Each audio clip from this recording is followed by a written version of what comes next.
Hey, good morning, folks. What is going on? We're going to do some more artwork today. I feel fairly well rested, bright-eyed, and bushy-tailed, so let's see if we can make the most of our morning together. I'm going to go through just some quick channel updates, intro stuff. If you're already familiar with the channel, skip ahead a minute, and I'll see you on the other side of the bump. Okay, yeah, there that is. I sound a little drawly this morning, which generally indicates that I'm tired. But I think I feel like I'm okay today. So, all right, hey folks, my name is Phil Kearney. I create role-playing games. I illustrate them. I publish them online, and I'm a huge 5e enthusiast. I'm a big fanboy of D&D. I've been running D&D since 1987.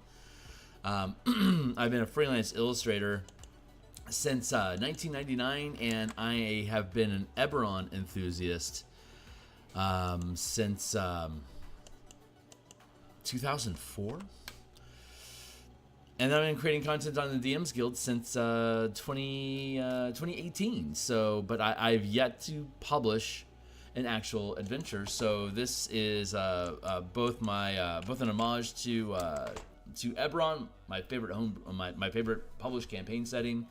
As well as just being able to check off that I've made an adventure. It's been an amazing experience.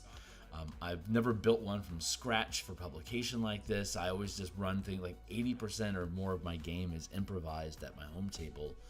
So taking the time to sit down and like structure all the logic that goes through the decision-making processes that characters can empower themselves with by deciding how they want to engage with the content of the adventure. That's it was a really eye-opening experience for me to act like, because you might know, like, you know how to ride a bike, but have you ever broken down mechanically in directions, text, how to ride a bike, like the sense of like maintaining balance and having to pay attention to the curve of the wheel as you're turning with the turn radius. Like, these are all things you have to figure out. So that's kind of what making an adventure has been, and I've really enjoyed that. So we're gonna do some more artwork today. We like I said, we create, illustrate, and publish content. So hold on, I'm done with my posts. So I can go ahead and switch screen here and get into the mess today. So, because we're illustrating, so I come up with ideas, I publish them. I come up with ideas, I create the rules for them, we play test them, then we write. If they work, we write them up, and then we send them off to an editor, and the editor sends them back. And during that ideation, playtest creation process, we figure out all the mechanics that are involved with it, make sure it's fun to play. So if you think that, and then once we get it back from the editor, we start illustrating everything, and along that process we'll do maps and book covers and stuff like that. So we do all that here on screen, ideation through publication. We show you the entire process, except editing's boring, and most of the page layout is too, so we skip most of that. But hey, like, subscribe, hit the bell icon for notifications of when we're live in the future. We have 444 episodes of creating this adventure, all the assets, maps, walkthrough process. The full playlist is here, and we created this book cover on around episode 40, and it's done. You want to finish your book cover first, so that it's not, so the best looking piece in your product isn't the thing that's keeping you from publishing it, so you don't shortcut it. As soon as a book goes off to an editor, that's when I start making the book cover before I get it back. So when I do get it back, I can be inspired by the work that I've created, both in the text and the images, to push me through the rest of the document. So right now, where we're at is we are working on the last page of the adventure. Hardly the last page we need to illustrate, but it's the last physical page of the adventure before we get into like back page advertising and stuff like that. So it's talking about consequences of the adventure and how can it expand out into a larger campaign. Like this left column is talking about creatures being unleashed, that undead monsters from Mabar and Yugoloth could come through. It's about a manifest zone to Mabar where Yugoloth and undead are naturally created in the Eberron universe, multiverse. It's called the Plane of Mabar. the Endless Night. There's an artifact that necromancers use to create an artificial portal opening to Mabar inside of a manifest zone that they create. And out of that manifest zone wander undead, creatures, other types of creatures of Mabar, like demons and stuff like Yugoloth. They come through, so we make an illustration of an army of undead led by Yugoloth. Another thing that you can do is the Eye of Mabar is the artifact of note in this adventure, but there's 13 planes on Eberron, and if you wanted to, you could just random up rolling, having another artifact as like the next thing. Like, hey, it looks like you guys found that artifact that opens to Mabar. There's a whole bunch of them. I want you to find all of them, and now you have a quest. And this is running from level 7, like 7th and 8th level characters. And so this can take you, if you collect all 13, that can take you to 20th level. So your DM can just create similar adventures where artifacts are being used by powerful creatures to create manifest zones to their respective plane, and hilarity ensues. Or you could just have 13 artifacts here and just utilize some of them. Like, we could have Mabar in this campaign, and maybe the Banner of Shavareth to the battleground, and say the Cauldron of Kithri, the Turning Chaos. Like, if those are the 3 artifacts that you want in your campaign, then you're going to have a very Mabar, Shavareth, Kithri sort of theme of undead and elemental creatures and different outer planar creatures. So anyway, that's the idea. So each one of these has their own illustration. We have illustrations of the eye throughout the book, so we don't need to illustrate it again here. We're going to focus on the other artifacts, and so focusing in on the current artifact, we're working on the Parasol of Irian, the endless, the Eternal Day. So a parasol is a sunscreen. Basically, it's an umbrella to keep the sun off of you. So we're attempting to make a parasol out of stained glass so that the light can come through, and that seems to be an appropriate flavor for Irian. So we're going to wonder what happened to our music isn't auto-clicking over.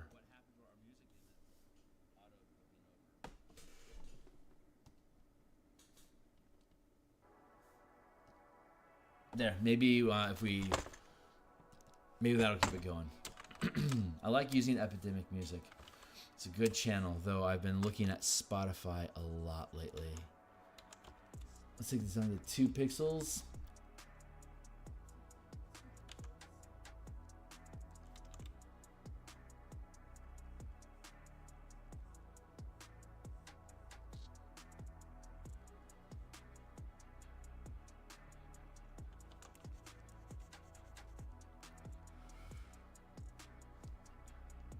Oh, good point.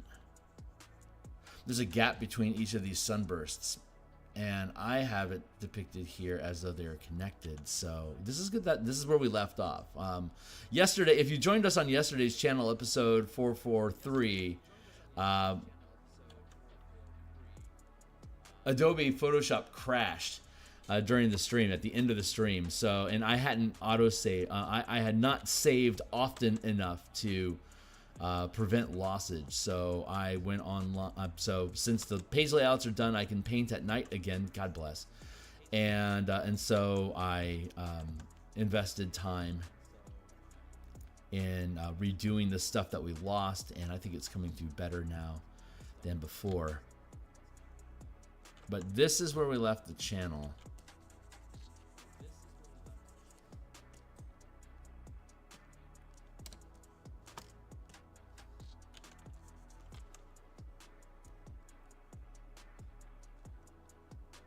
Right now we're dealing with curvature. So it's an 8-point star and has 8 sunbursts in between. This is the interior. This faded line work is partially opaque to indicate that it's recessed. We're going to mess around with opacity and colors because of stained glass later. Right now we're just figuring out the wire frame that all the pieces of glass are going to fit inside of, and picked out some colors, and this is a different pattern than we had before, but this is what the muse handed me, so I took it. So you have these sunbursts, and then you have this ray, like this starfish sort of ray effect that's going on here. And if we hide the interior line art, you can see like this is the underside of it. So there's 1, 2, 3, 4, 5, 6, 7. Circles. 1, 2, 3. 4, 5. 1, 2, 3, 4, 5, 6. There it is. No, wait, hold on. Here's a lump, outward,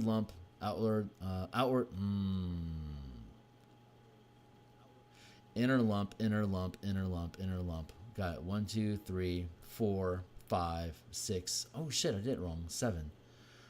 I'm seeing only 7, but I have 8 bursts, right? I've got 1, 2, 3, 4, 5, 6, 7, 8. Good. I've got 8 bursts. Yeah, I did this wrong. Good thing that I stopped when I did, because we're doing it wrong. And we need to have the gap here, and see, we don't have a gap on this one, so that's a flaw. So yeah, we're fixing this stuff. Let's bring the line art back in so we can see where our circle is at.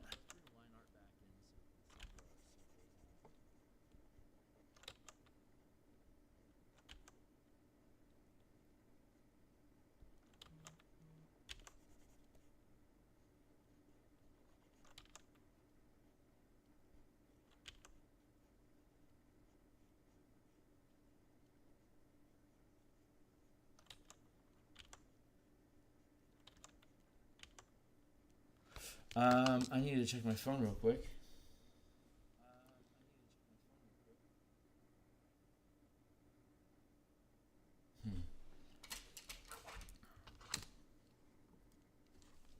Something's awry in my field.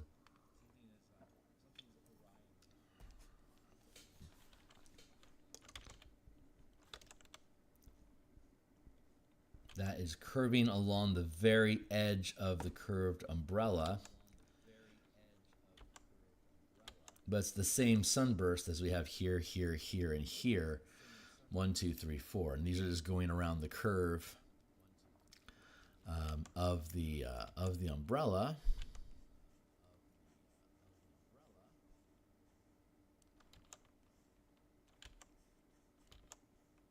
With the foreshortening.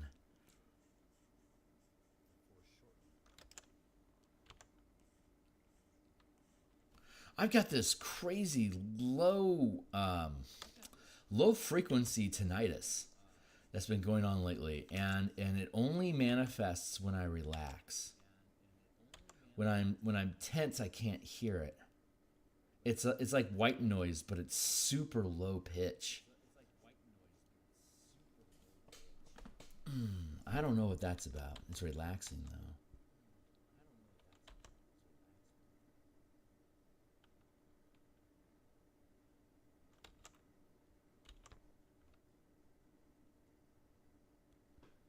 I feel like my music stopped again. Am I crazy?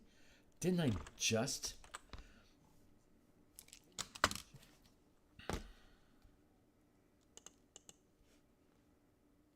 Let's try this. Yeah, this is fine. If I can use some cookies. Whatever, dude.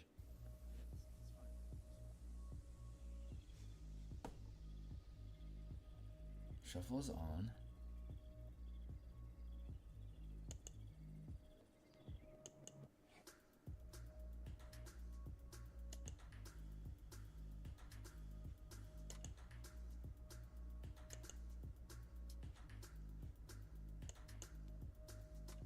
Enable repeat.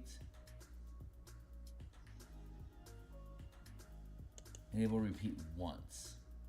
Disable. Interesting. Huh, okay, well, let's see if that did the trick this time.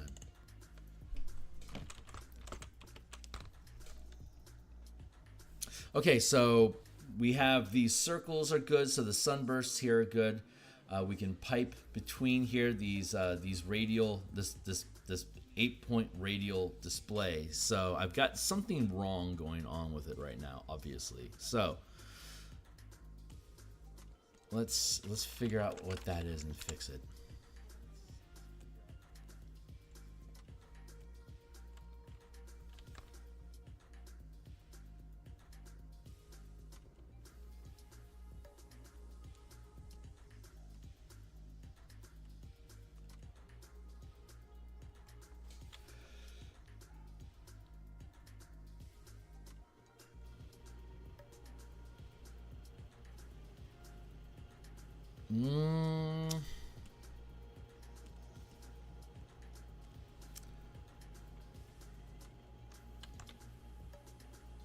So it's like I designed this so it's supposed to be curved up like this, but it didn't actually. Oh, that's where my issue is.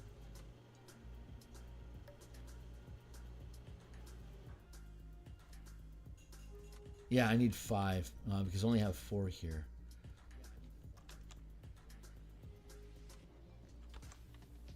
So yeah, let's build these curves in. Okay, I know what's going on now.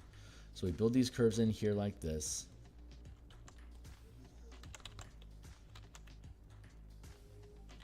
So I really gotta spike the height on these curves. So I have to make the circles on the interior a little more radical as well. Which is fine. I can fix that. We'll fix that.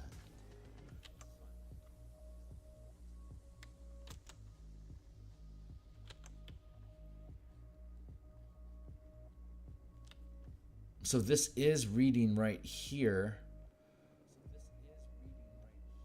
1, 2. Yeah, so this needs to be more like this.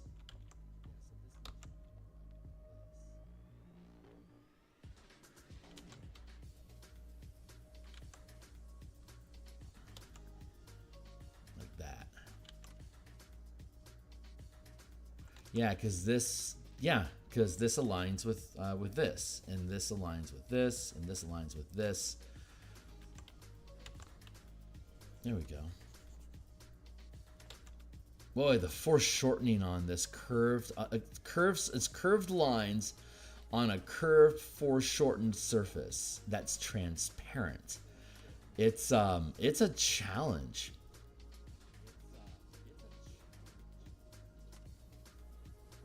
I don't know if I've never seen an angle like this in any illustrations.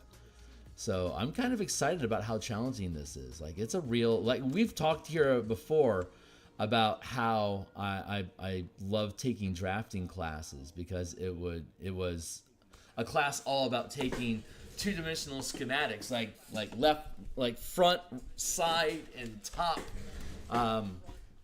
perspectives as flat two-dimensional objects, and then projecting into the three-dimensional space what that would look like as an illustration. And this is like a real testament to that skill set.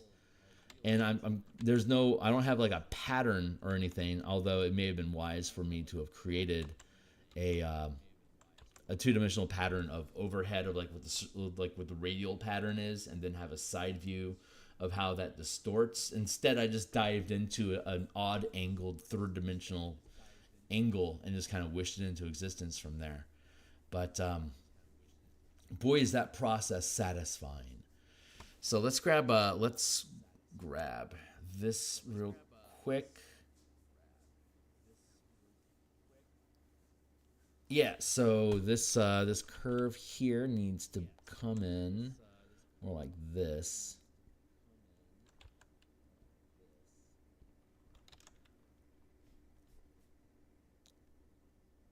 Because the out blurble overlaps the sunburst. So here's the sunburst. So I can tell from the sunburst I need to change my angle to be more like this, so that it curves outward more instead of sharply down. That's going to be my biggest trick, is the foreshortening angle of this curved surface away from the camera, from the edge of the umbrella to the tip above. But so I just need to shallow this angle up immensely, because of, instead of being on like it's at a plane like this. So it's got some radical foreshortening going on. So I need to flatten this curve as much as possible without taking the curve away completely. That's about the angle that we're talking about right now.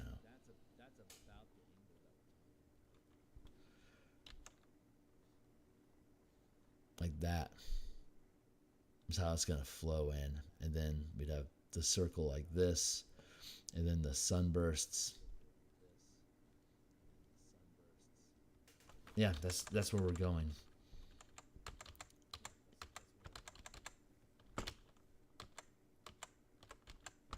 That is where we're going.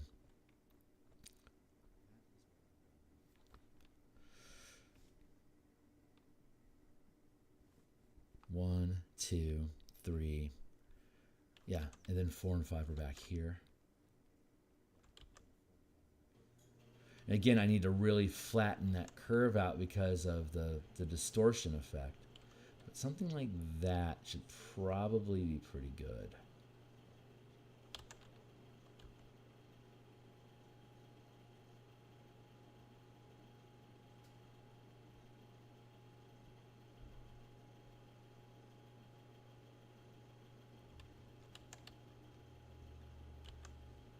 Smooth out that curve a little bit more. I need to flatten it a little bit. That's a little bit too sharp of a curve. Let's do that. And then I need to rework this background circle so that it properly fills this. Actually, you know what? I kind of like that gap.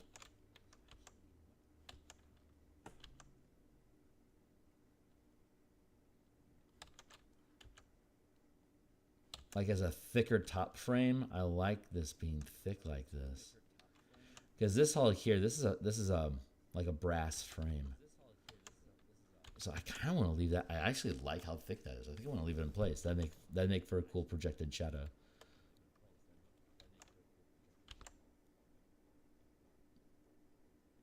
We'll see. If I like the idea of it, then it's acceptable if that's how we end up landing. But it's good that I don't have to necessarily know. It's just good not to be fighting it. To see the natural of it without having to micromanage. I do not know what is going on with Epidemic, but it is not doing what I want. What it's doing is it's pissing me off. I want music that I'm not going to get copyright hit for, that I don't have to think about while I'm streaming. And this is very much having to think about my music right now. It is an unpleasant experience. So something needs to resolve with that.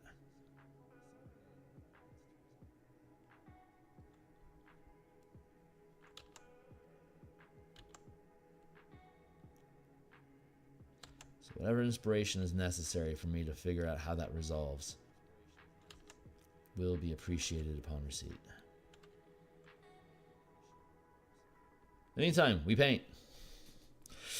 Trusting that the universe will help us sort that out, and we paint.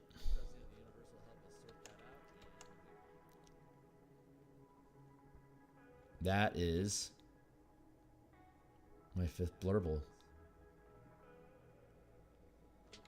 This one aligns with this curve, so this curve is off. This curve is off. Actually, I need to bring this more around like that.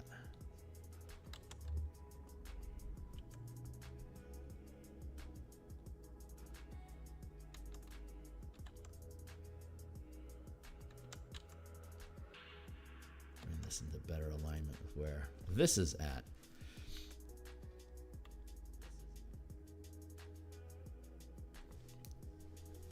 I think the foreshortening will help take it. Let's bring the line art back in to see how, yeah, we can afford to have this curve up a bit more.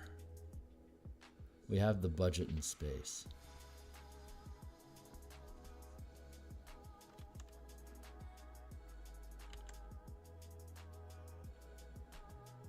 Or rather, we have the space. The space is budgeted. Is probably the right way to say that.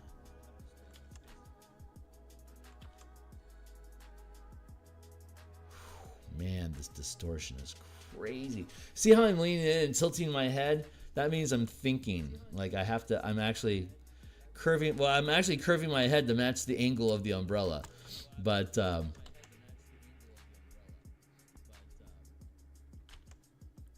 it's slightly tweaked. There we go. That's doing pretty good.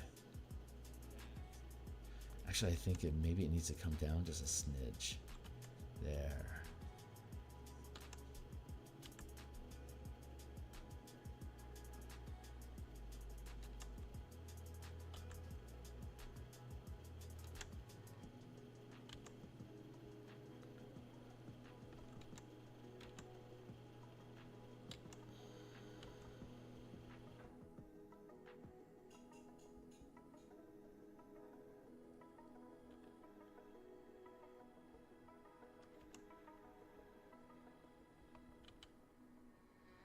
I can't honestly. I would not be able to do my art if I didn't have digital tools. There's no way I could one and done with my art style anything like these old school masters that like didn't have erasing tools or like undo.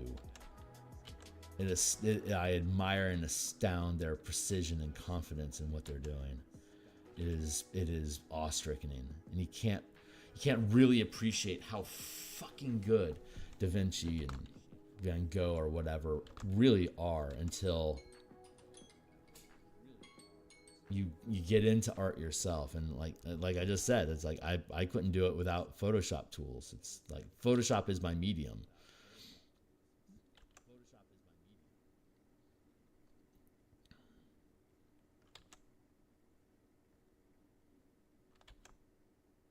Well, I mean, I'm colorblind, so I mean, I have to use Photoshop for color. There's no way I could never mix colors with pigment. It's impossible.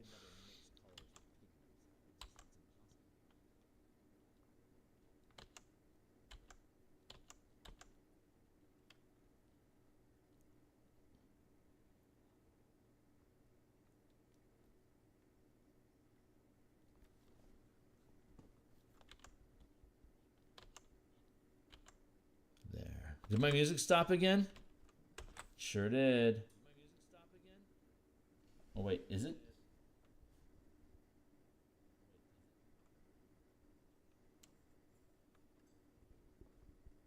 See, it says it's going, but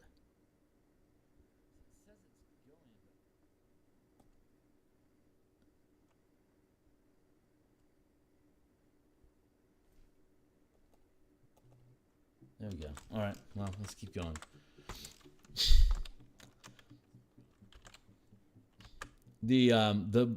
What I really love about, okay, so I paint when I'm on screen and I'm off screen. I just dedicate time in the morning to make sure I get stuff done. And for the past like 3 months, I've been doing page layouts for this adventure. And now that those are done, I can reclaim, quote unquote, reclaim my time in the evening and start painting again. So I'm working on, like, I worked on this a little bit last night, and I worked on like page 7 last night as well. So there we go. Okay, great. So we've finally got this resolved. So freaking awesome.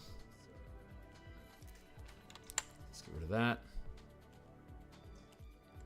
We don't need that anymore. Let's push the line art down further. I'm trying to be able to. I need to be able to look at what's going on inside the illustration and see the architecture without being distracted by it. So I'm going to drop it. I'm going to really super fade it, and now I'm going to take this top layer here and fade it some as well to keep it from being too distracting. And I'm going to leave this full. Because that's the foreground we're working with right now. And yeah, okay, so this curve here, I can see it. I'm seeing it more clearly. This is great. This angle is off. I need to foreshorten this more. This is the right position for the circle, like the base of the circle, but the foreshortening is wrong.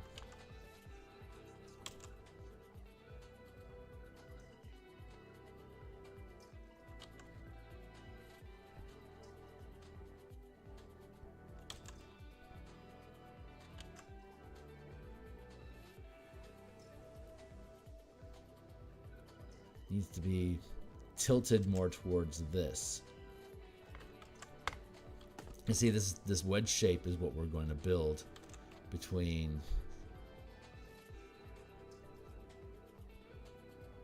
here and here, but it isn't. There's actually this gap here.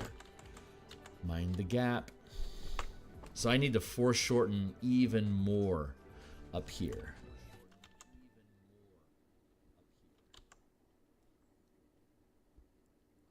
I need that practically flattened out because we need to make room for the triangle, for the wedge here.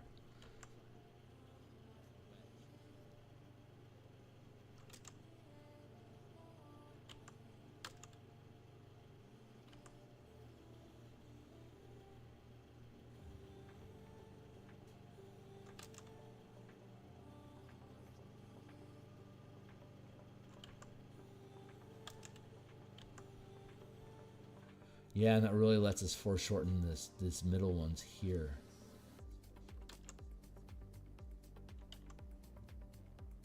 Crazy.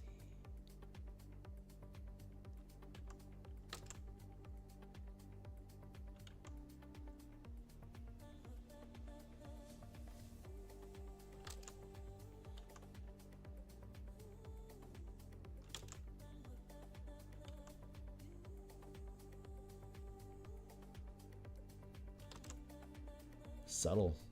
This is a lot of, I'm putting a lot of work into this piece, but it's stuff I've never done before. So like I've never done curved stained glass before, so I wouldn't say I'm like taking my time to relish it. It's more like I'm learning. This is like this is just new physics for me. So I'm studying. I'm kind of studying the space a bit.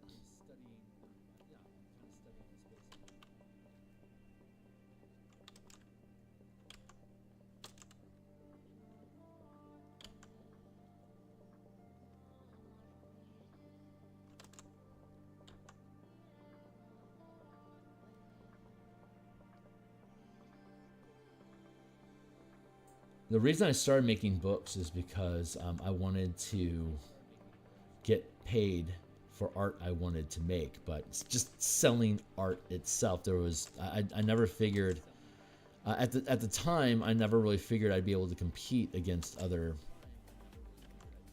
stock art creators because no color vision. I would at least just be able to do my own stuff, and in the 90s, when print on demand became a thing, initially it was just black and white because color was just too expensive. So RPGs didn't do didn't do color art. So I wouldn't do a book cover, but I would do interior art. And then when the industry caught up and color became possible, then it's like, well, how am I going? I can't compete. Because I can't trust my color.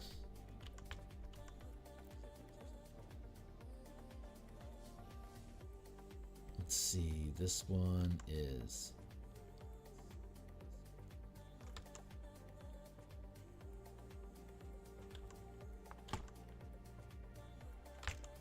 So it's only been for the past few years that I've actually considered, well, maybe I actually can do stock art. So I never really approached it from that angle, but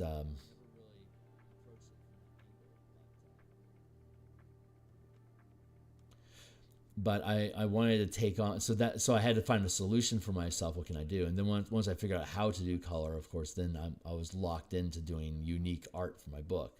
And so that's the thing. If you're making stock art, you're kind of making like, it needs to be like somewhat generic art. Otherwise it's like, this is too niche, like if you make something that's too eccentric, and I'm having a hard time thinking of an example, but if you get too hyper focused on a particular subject, then you start losing audience because it's too fixed. It's like, it's too specific. It's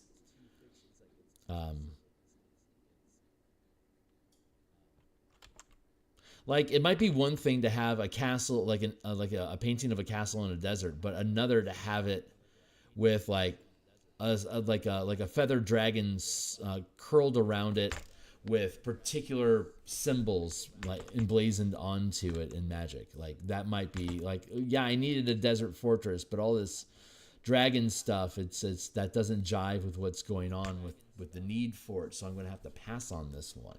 You know, like that can happen, and so you have to be careful about what you're doing. But the art that I make is like hyper specific to what's going on.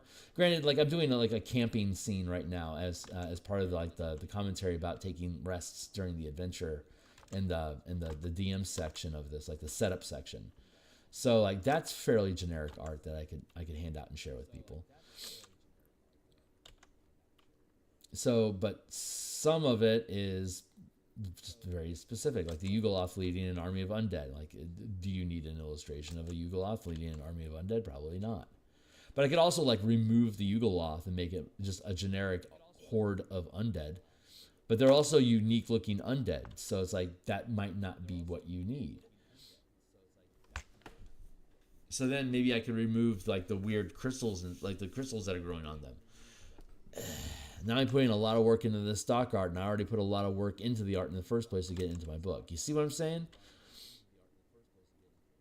You see what I'm saying?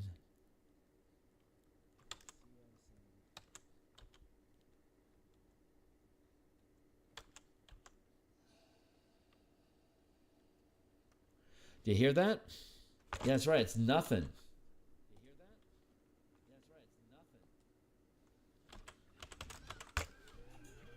Nothing. All right. Hey, I think that feels like it aligns with this curve here a little better. We're not there. This needs to be a little more foreshortened. Jesus.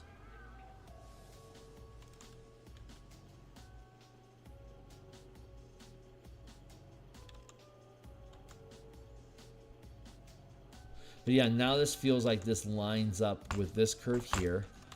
This also needs to be a little bit more foreshortened.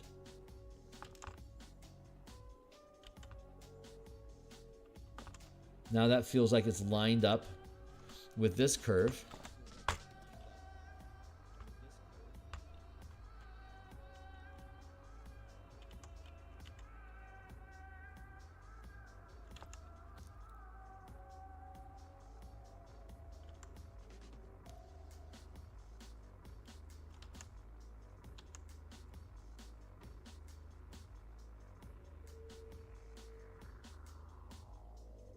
Yeah, that feels wrong. This feels like it should be. It goes from here to here at the base of this. No, it goes from here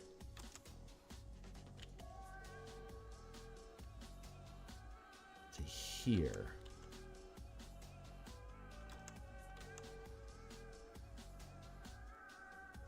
God, that just completely rides the edge.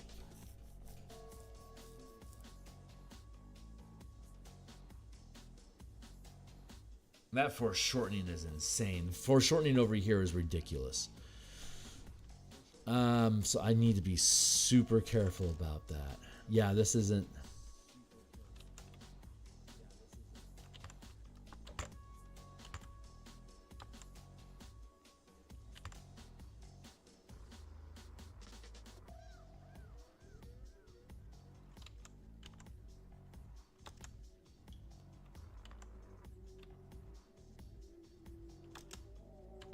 There's my angle right there.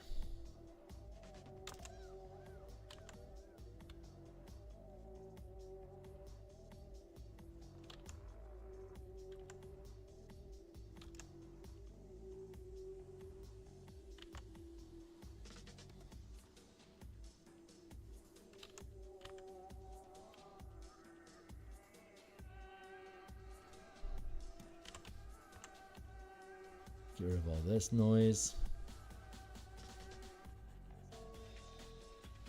God, that's crazy. That foreshortening is crazy.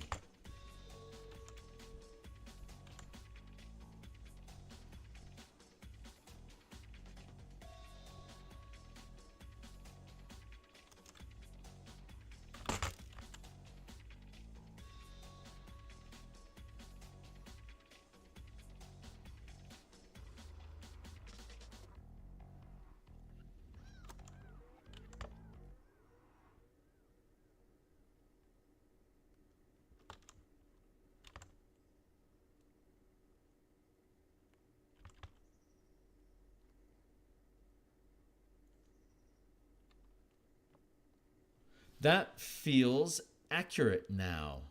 God, that distortion is just, it's insane. It is so deformed. I love it.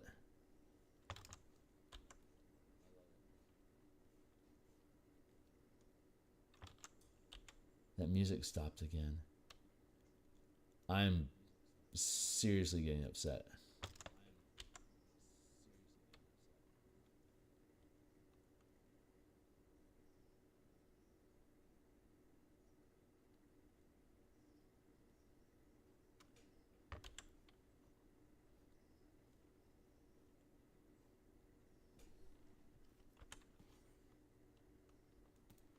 Yeah, no, that's yeah, that's right. How are we doing over here, buddy?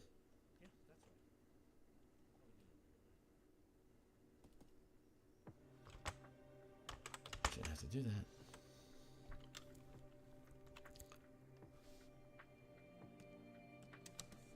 All right, this needs to soften.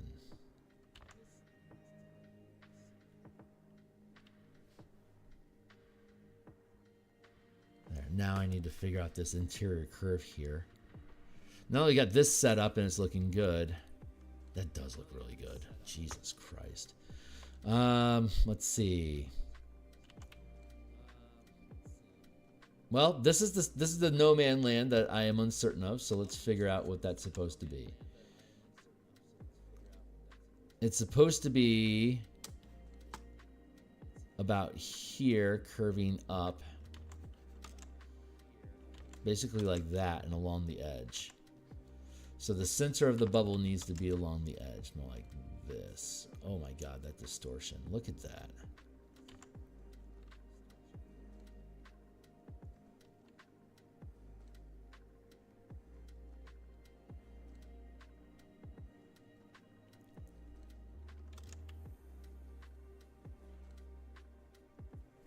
Maybe that's the problem. It just wasn't wide enough.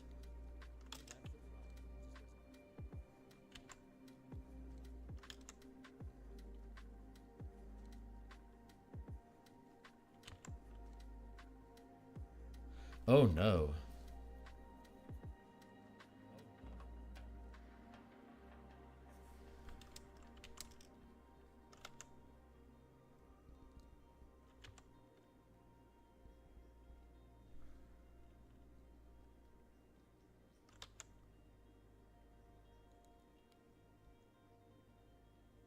That means this has to be more, has to be wider like this. Oh.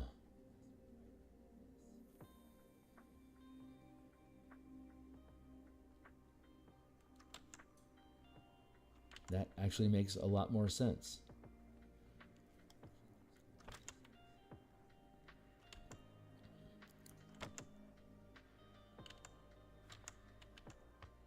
And yeah, that distortion is accurate because here's about the middle of it and it's curving around from the interior along the edge to the exterior here. God, that curve. That curve is crazy. You see that, how like this is the transition point, like right here along the edge of the glass. And now it's behind the glass. Oh, that's sick.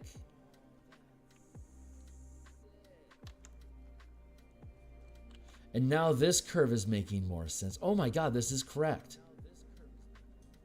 Wow. That is crazy. Okay, that probably means that this can broaden a bit as well.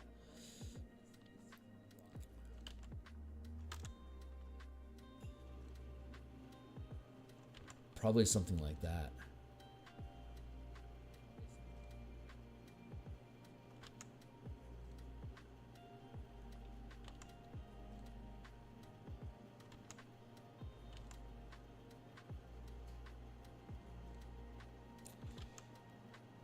Interior to along the edge.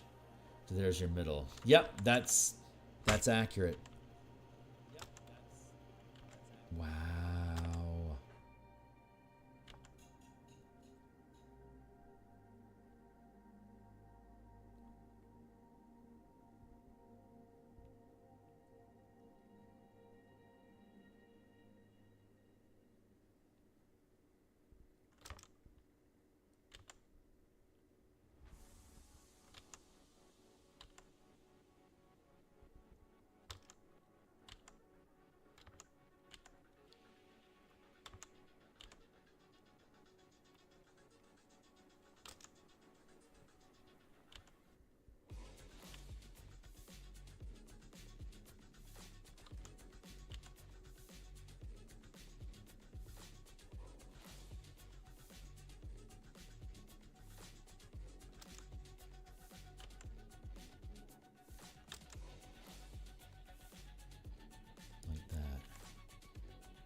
Holy hand, this is ridiculous. The amount of time this stuff takes is just crazy.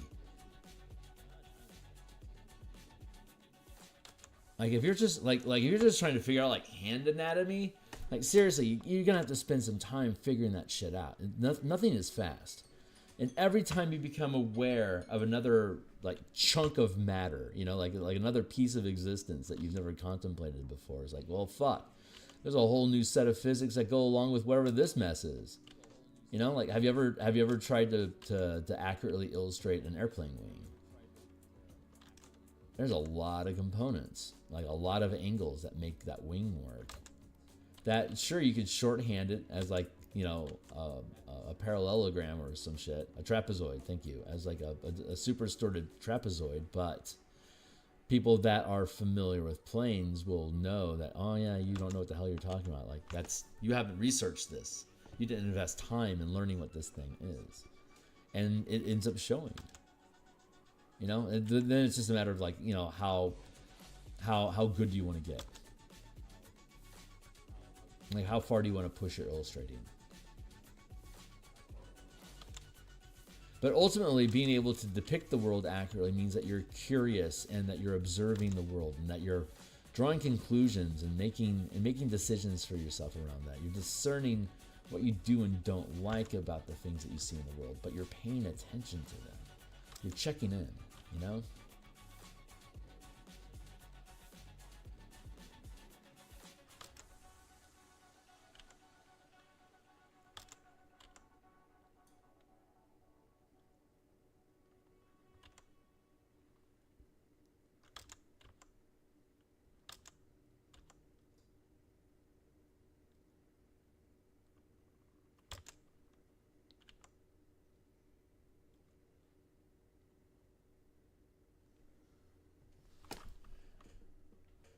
This angle is still off here.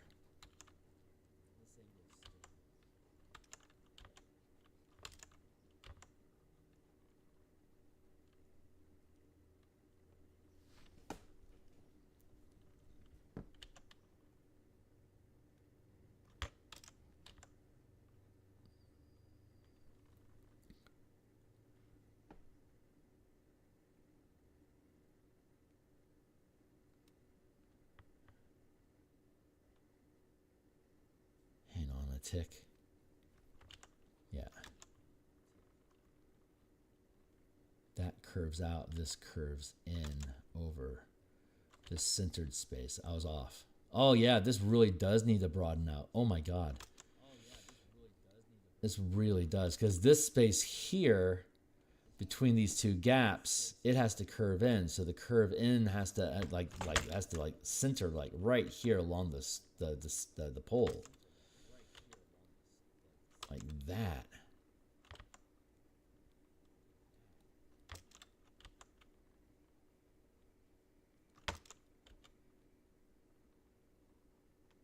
This really matters, because once we get these things aligned properly with the proper amount of foreshortening, then we can just curve in. Like these lines will just curve in, and then it should be pretty easy, you know, relatively.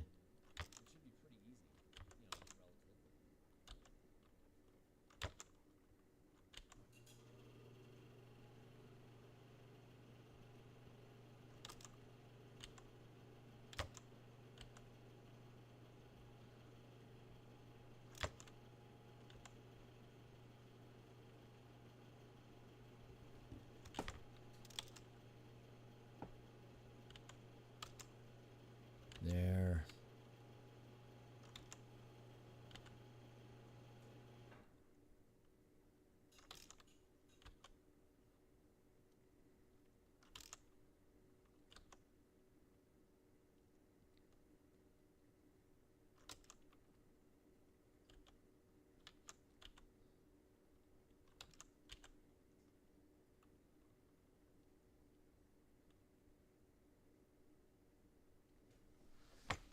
Okay, let's see.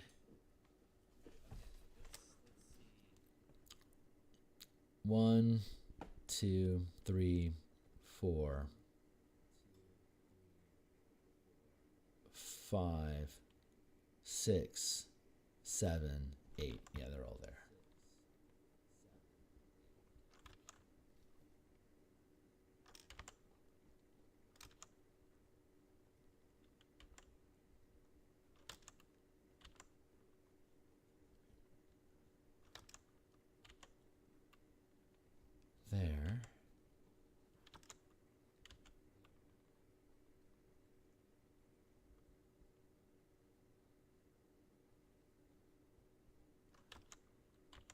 My music stopped again. I'm furious about that.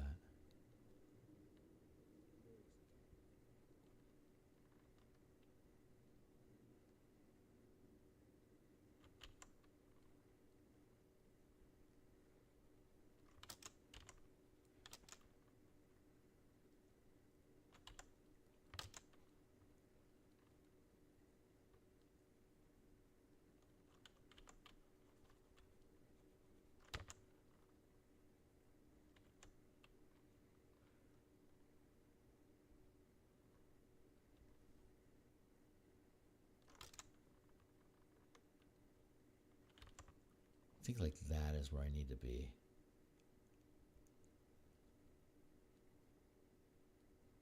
I have off symmetry over here to here. It's gonna be a little. It's gonna be a little compressed, but if I didn't have to fuck around with my music constantly, that would be great. But it's not symmetrical yet, so I need to work on the actual symmetry between this side and this side.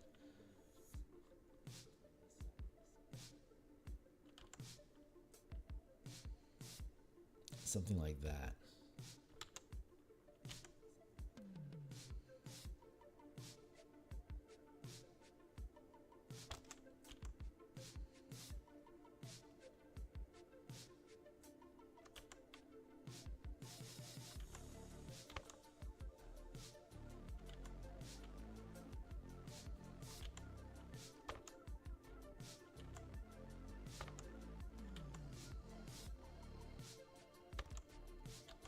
Yeah, like that.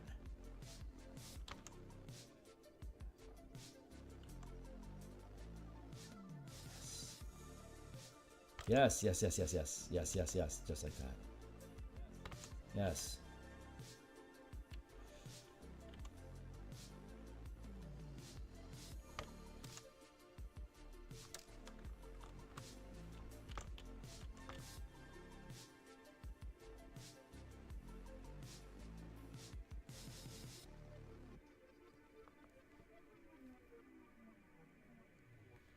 One, two, three, four. 5, 6. 1, 2, 3, 4. 1, 2, 3, 4, 5, 6, 7, 8. Cool. I think that's on point. All right, let's collapse these things and see if I can if we can build. Right, so let's collapse this down a little bit more like that. Not too far. I need it to stand out more. No, there's still a little off over here.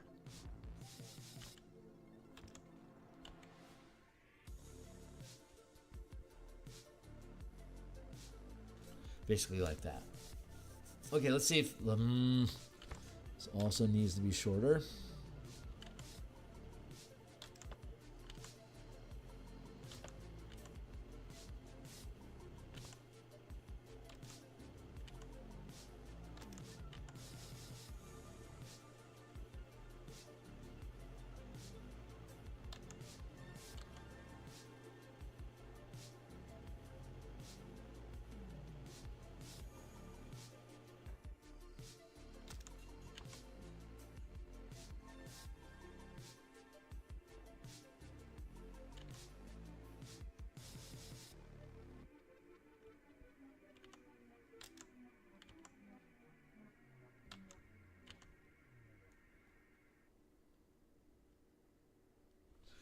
Okay, that might be okay.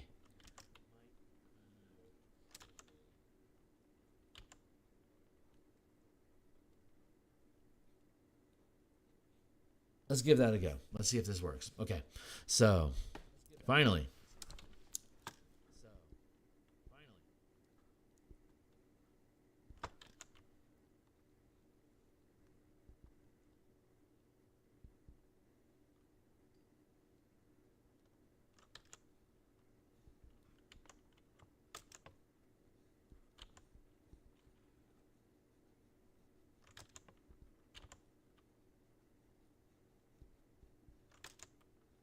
There's my line.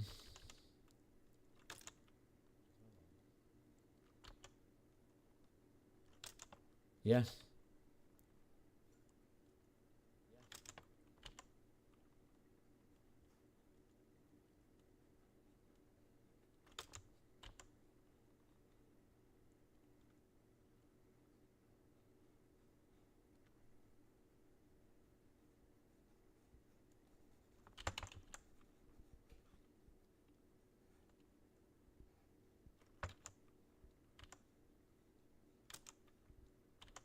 Oop. Nice. There. So this here, with this cross here, we just put in here.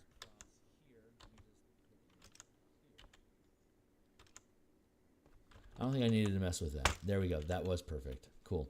So we just got to do that there, and there, and then we can fill in the sunburst gaps with the circles and the angles. And then we'll come back around and we'll do like a little raise in the circle inside, like, you know, the circle inside the circle and all the bloody blah. That's hardly important compared to what we got going on right now. So this is going to go basically like this. I feel like I want to put this on a separate layer.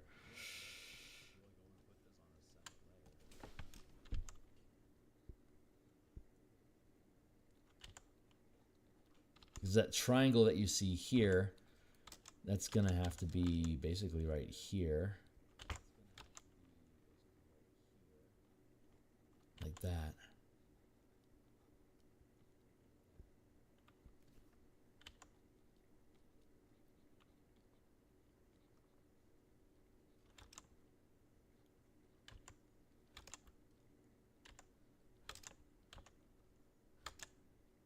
Now the angle needs to be like this.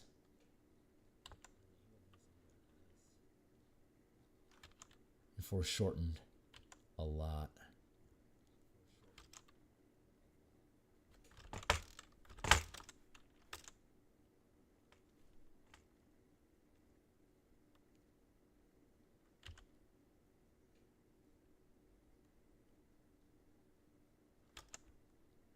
Yeah, that's how it curves along this edge like that. And then this.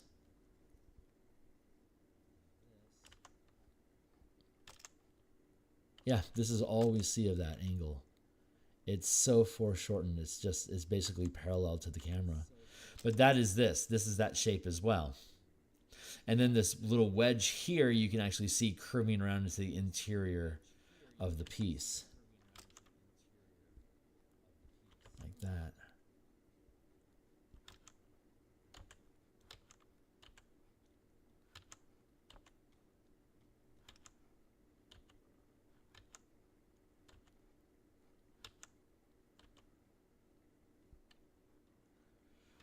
There.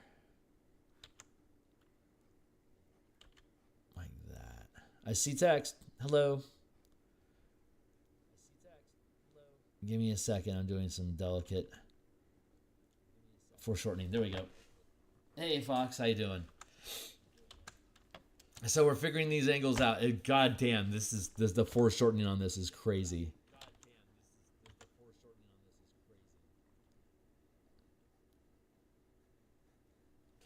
But it is accurate. So let's go over here. And we have our angles here. Right now we're building this shape here, and then the curve up here to these angles. So like here we have like this curve here. It's super shortened, but it's there. So that basically curves down to here. So the amount of foreshortening that we're dealing with right now is just insane. It's like this is just riding along the edge of the stained glass, looking at, like, being parallel to the camera. So it's just basically the side of the frame going up into the top piece. And then here it's like, that's like, there you go. This meets that, so this curves in here like this.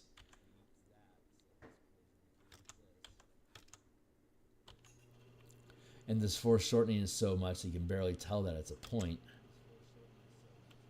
And then that goes down to here.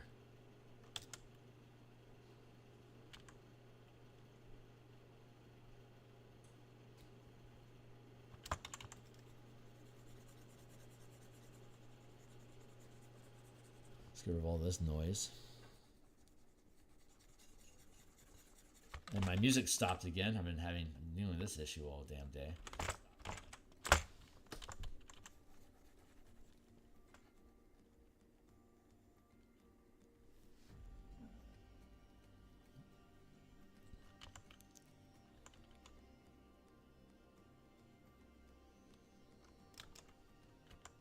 No, I don't need that line. Do need this one though. There.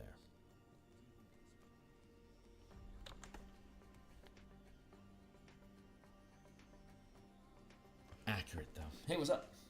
Oh, hey Steve. Good to see you. So yeah, those lines should be pretty good, and now we have to worry about this, like this interior angle here. This is what we're messing around with now, and that fits like inside this space here.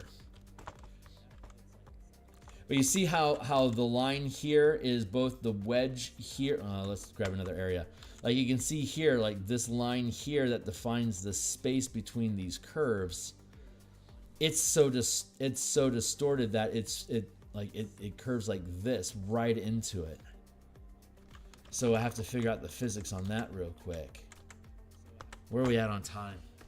It's 7. Oh my fuck! It's only 7:30. I've got 20 minutes. I think we can do this. We'll be coloring this tomorrow. If I don't finish the framework here in like the next 20 minutes, I'll take an hour of time tonight to make sure that I do. I want to work. I want this in color tomorrow. Fucking period.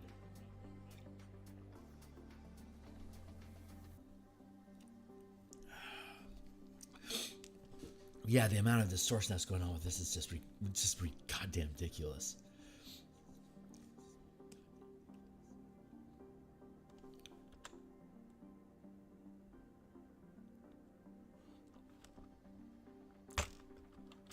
It's really fun.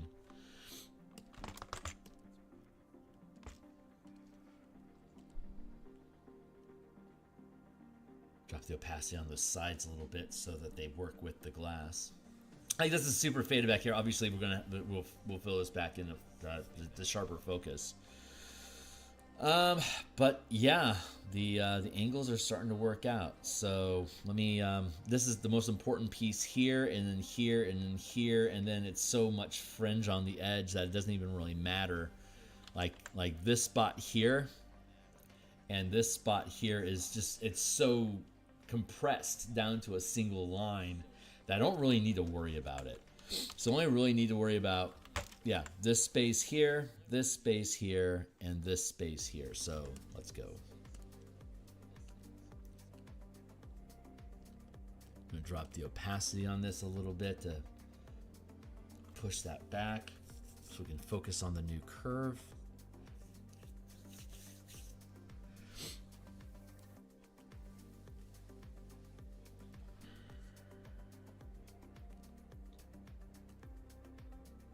Yeah, this is the right place for that. So you can see here, like it doesn't actually touch. It's got a curve here. This is all, I think when we do this, we're gonna fill all this frame in here like this, like thicken it. So there's like strong points on the frame along the edges. That just feels like that makes sense. So I wanted to leave a gap there for that extra bulk. Which then translates here. Again, it's distorted, so you're going to see it more radically here than elsewhere. So it basically starts like this, curves around,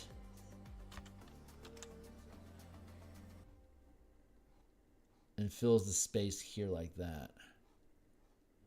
Curves around again, and meets up with this line here.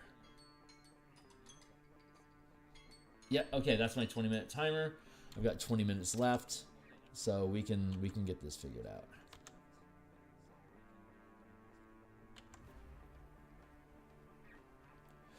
And there's no angles on this one. It's all, you can see like it's all curve. So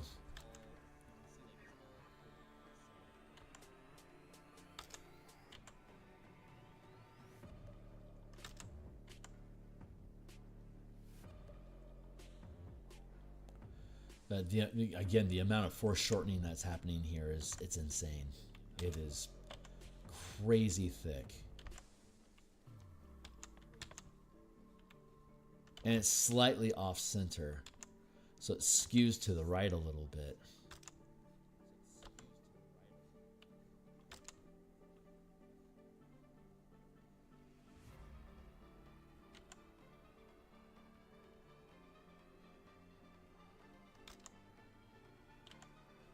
So what I think I'm going to do is I'm going to come in, I'm going to color each panel separately in their own color, and have them probably reduce the opacity down to 20% on all of them, so that you can see 5 layers of glass modifying the colors of each other, and we'll see what that does.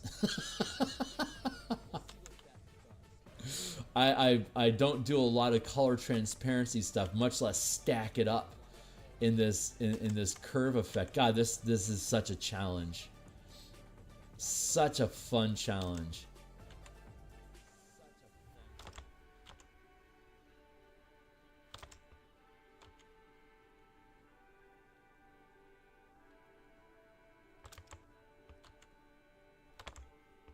So, guys, it's just, I love that we're figuring it out. It's gonna be good enough that if there's flaws, it won't just be obvious, and that's all we need to get to, really.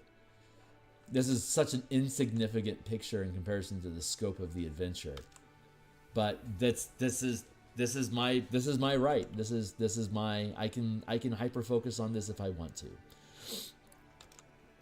My timeline is my own. I am my own art director. I pay myself.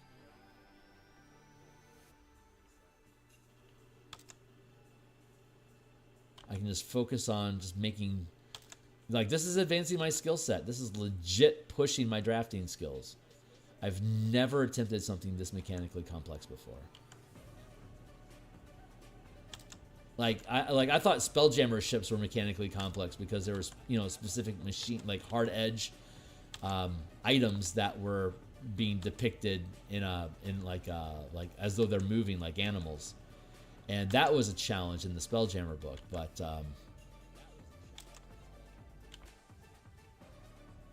this is a different level, man.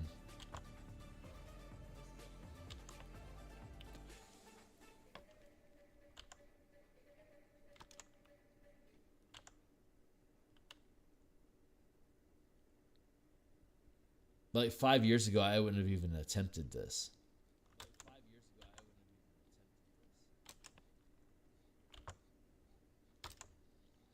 You just keep racking up wins and you get bolder. But that's what art does. It's designed to push us. I see text. What's up? Hey, Francois. Yeah, growth opportunity. Yeah, hell yeah, dude.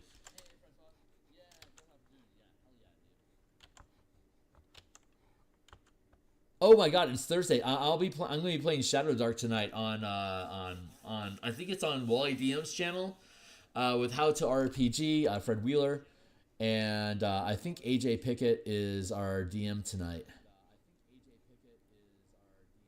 But I have a it's not called a Warforged, but you know, like a construct druid, first level Shadow Dark character. It's using variant race and class options that were published on DMsGuild that AJ Pickett and Fred Wheeler collaborated on creating. So like, we want to run a Shadow Dark game and use our shit, and I'm like, okay, I'm on board. And it was a hoot. Last session was like, I think 3 weeks ago. That was a hoot.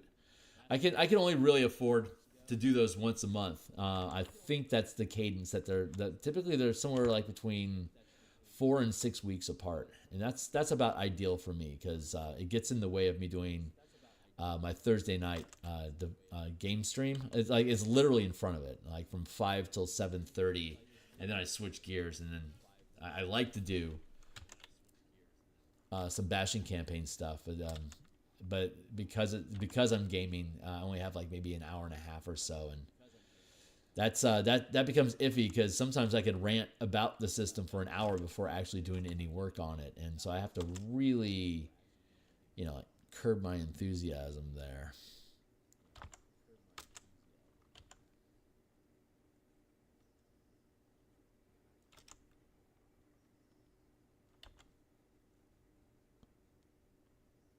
This is very, very, like, I'm filling in the gaps, so I'm trying to fill in the gaps as though it's its own shape. So it's tricky. Tricky.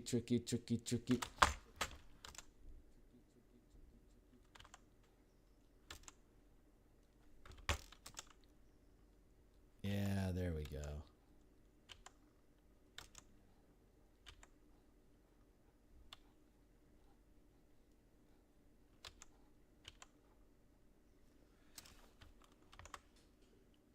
You know what they say about measuring and cutting? Am I right? Nope, it's a bit high.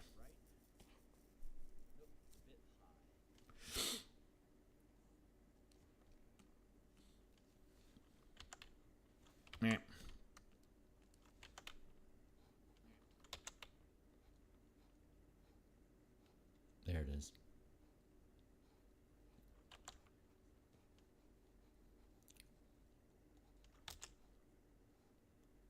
My music stopped again. I swear to God, that is pissing me the fuck off. I am almost ready to cancel Epidemic and just switch over to Spotify.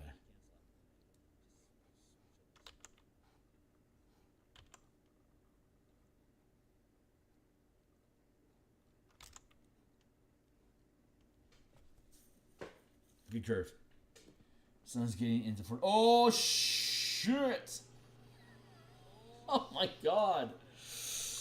Oh, man.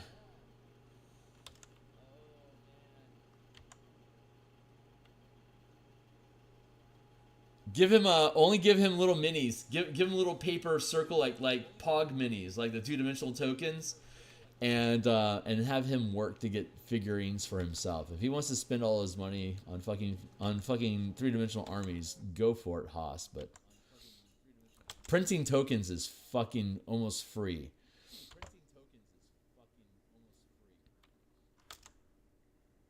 I'm surprised there's not.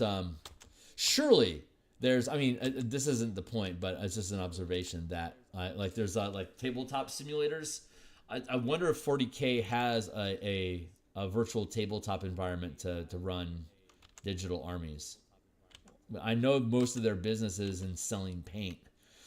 Kind of like Bob Ross, the corporation. It has its own brand of paint thinner and like liquid base and stuff like that. So like when I was like, hey, I made a tool set in Photoshop. I can reproduce any Bob Ross painting you have. Here's 100 of them.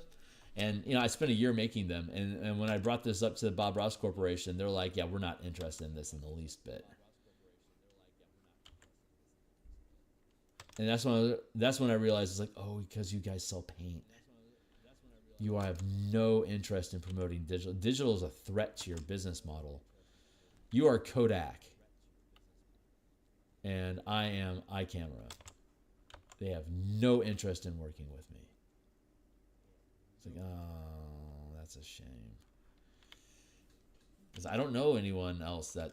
Even on Reddit, there's like maybe 5 or 6 people that do digital work, and they haven't been doing it as long as I have. So I mean, that's not shit on them. They'll probably get there sometime, but I don't know what their methods are because they don't stream. So I have no idea how they make their own paintings. But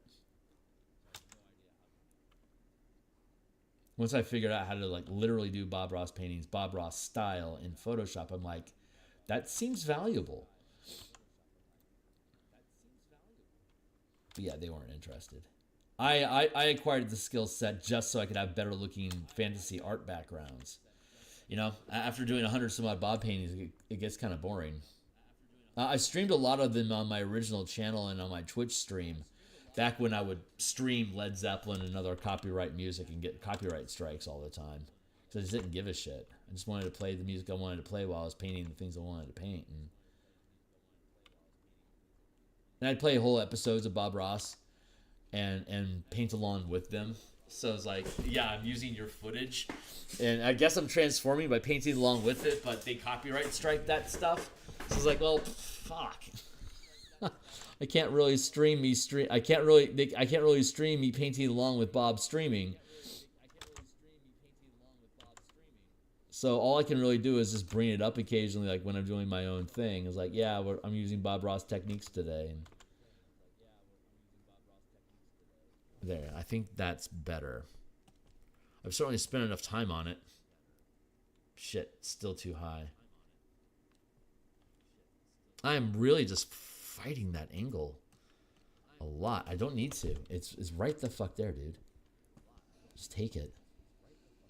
Stop whinging and just play with. Just use physics the way that they're meant to. They're taking away options from you. Just take the only option, which is success, fucker. Stop creating reasons to fail.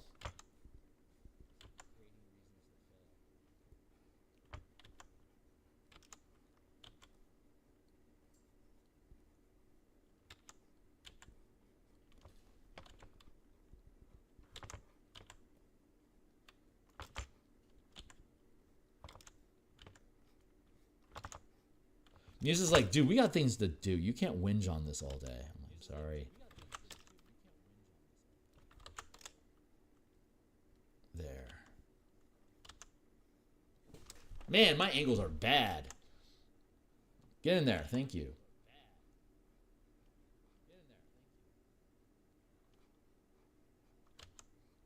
Thank you.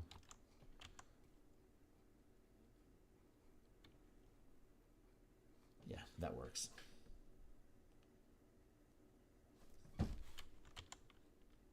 Good. Okay, cool. Good enough anyway. So that one's done. Let's do this one.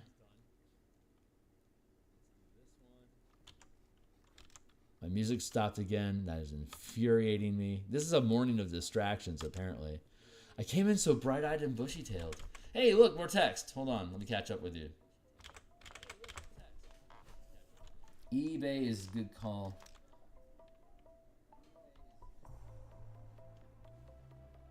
Yeah. There you go. Nice. I for a while there, I was really getting into watching kit bashing, like making tanks out of scrap pieces and stuff. I forget the name of the channel, but it's just he's a sculptor, and he gets paid to make, you know, like high quality minis for people.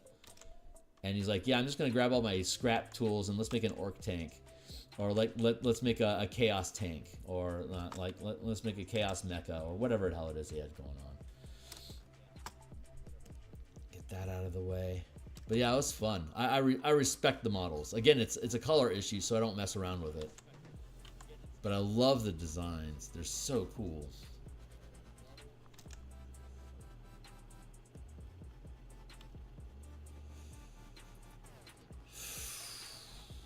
Watching the distortion there.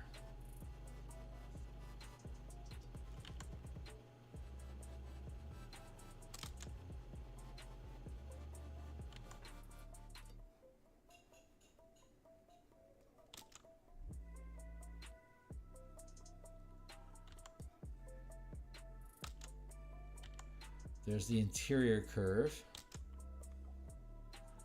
and the exterior curve. And now they overlap like that.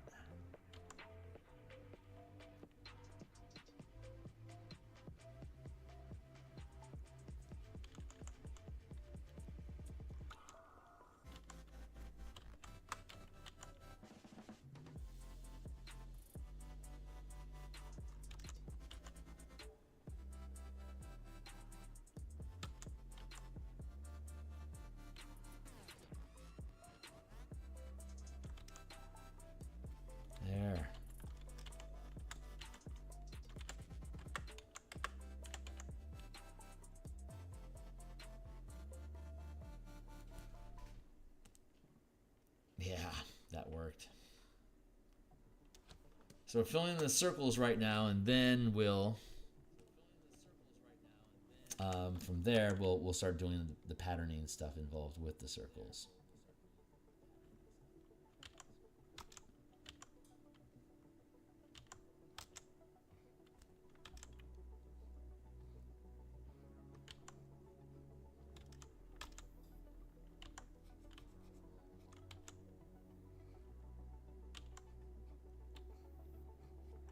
See, that was ridiculously easy. And I don't even have to really worry about them over. Well, I want to do actually like that.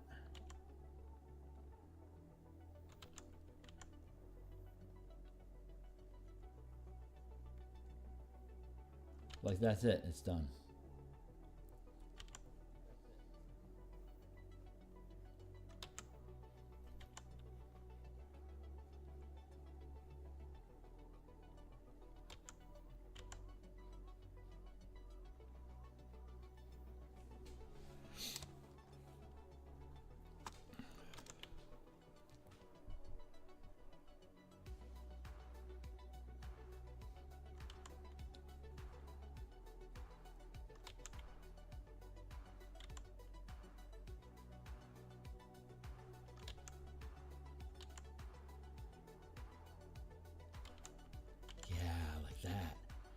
There it is.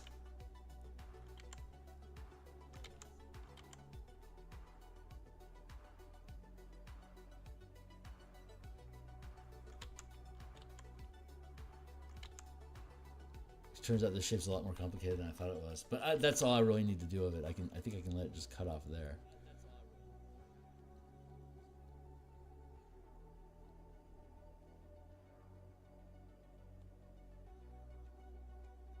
Yeah, that feels pretty good. Then over here,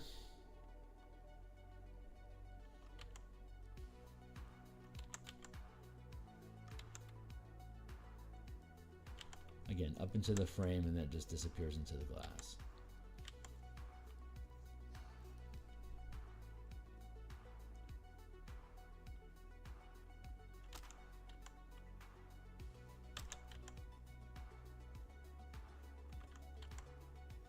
And bam, okay. So we're getting our frame taken care of now. That looks pretty good. I'm happy with it. What's the next part that we need to do? Circle. We're going to do another layer here. We're going to push this down just a bit so it's not too domineering. I'll push this one down a little bit.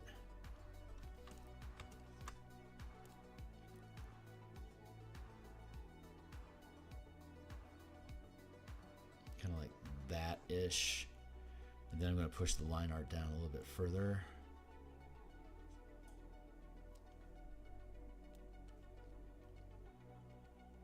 There, okay, and let's see.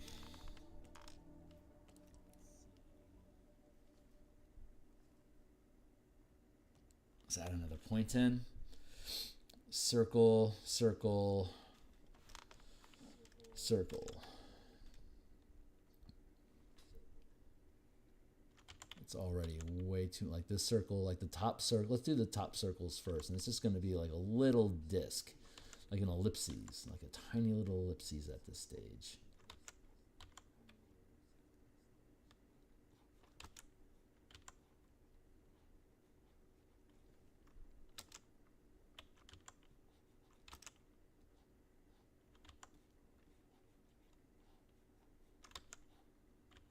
Barely even a curve.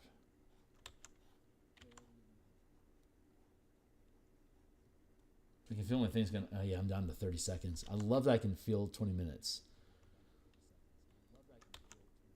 I love having an accurate internal clock that's aware of how long things are taking. That feels so good.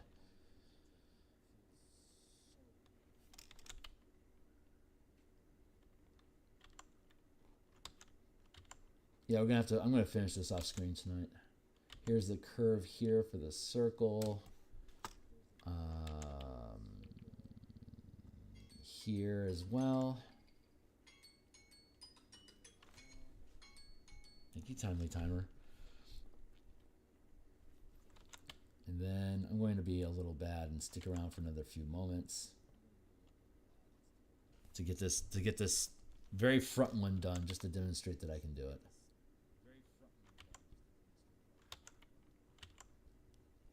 So I'll post on my Discord channel when the Shadow Dark game goes live, and then after that, if everything goes well, after that I'll have maybe like an hour or so that maybe I spend on Bastions. I don't know. I want to spend time on Bastions tonight because I've been looking forward to continuing Bastions. Like, I'm really enjoying making this Bastion book. Just figuring those mechanics out is super fucking fun. So I really want to spend some time on it tonight. So I'm going to. It's just it'll probably be like 7:30 or 8 o'clock when I get started. So yeah, I won't have a lot of time at all to actually do anything today, which makes me sad. 2 more circles. I got the circle here. I want to make that like this.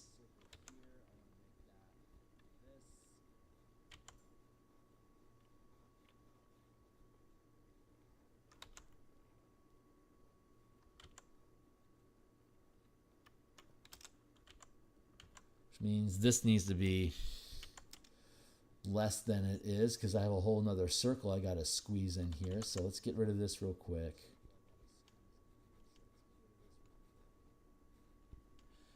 Circle, smaller circles like this.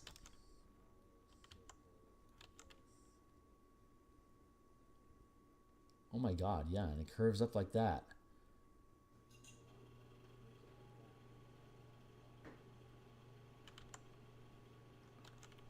Oh my god, all the components of this are already existing in other angles inside of the umbrella. Did you see that? That was fucking crazy. Like, yeah, that's pre-drawn. Yeah, that's pre-drawn. That's already pre-drawn. This whole thing is already there's the pattern. It's already right there. Oh my god, that was fucking crazy. That was fucking crazy. All right. Wow, Muse knows best. She really knows what the fuck she's doing, man.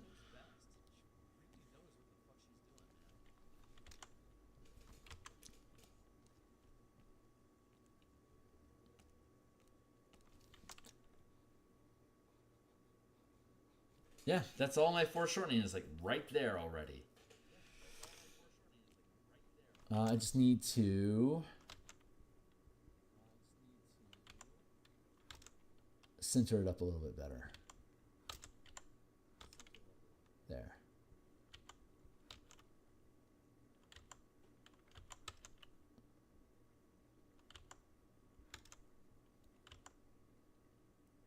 Yeah, just like that.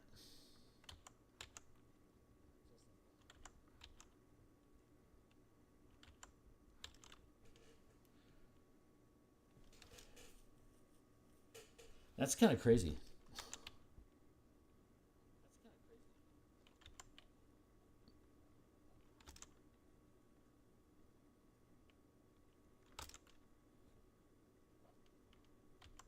There, that one's done.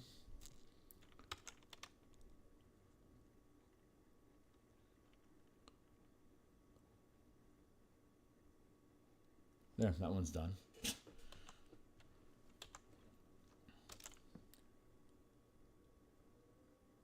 And that's literally all I need for this here, because that's all you can really see. I mean, the rest of it's like distorted inside of here, but I'm not going to go to that degree. I'm just going to leave this be like this. And here.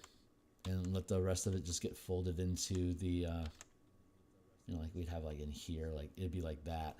But maybe I'll hint that with color. I don't feel I need to get to that level of overlap. This feels pretty good.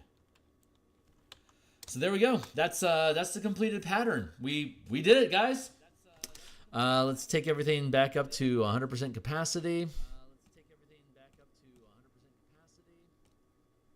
Or opacity, I mean. Line art should all be there already. And now the interior, we can raise this up like that. So that's wow. Yeah, and now, oh shit, I still have to do the little in rims here, these little sunbursts, here, here, here, here, and here. But I'll do that off screen. We did it. So we're on to coloring next, and we'll do the interior color first, and then we'll do the overlay on top of it on the exterior on this exterior curve, and then we'll play with the opacity of the glass so that we can see through it and see if there's any cool effects that happen as a result of that. But because of the second brand, third. Oh my god, that's awesome, Rex. Right on, man. Good luck. I hope that turns out well, dude.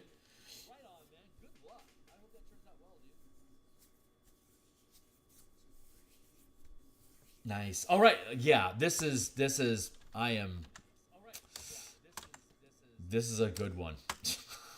So when we come back tomorrow morning, we'll start doing the color on this one, and then hopefully that means that next week we'll have the lantern and the sextant completed, as our first technically. Oh yeah, and then we have these two as well. God damn it!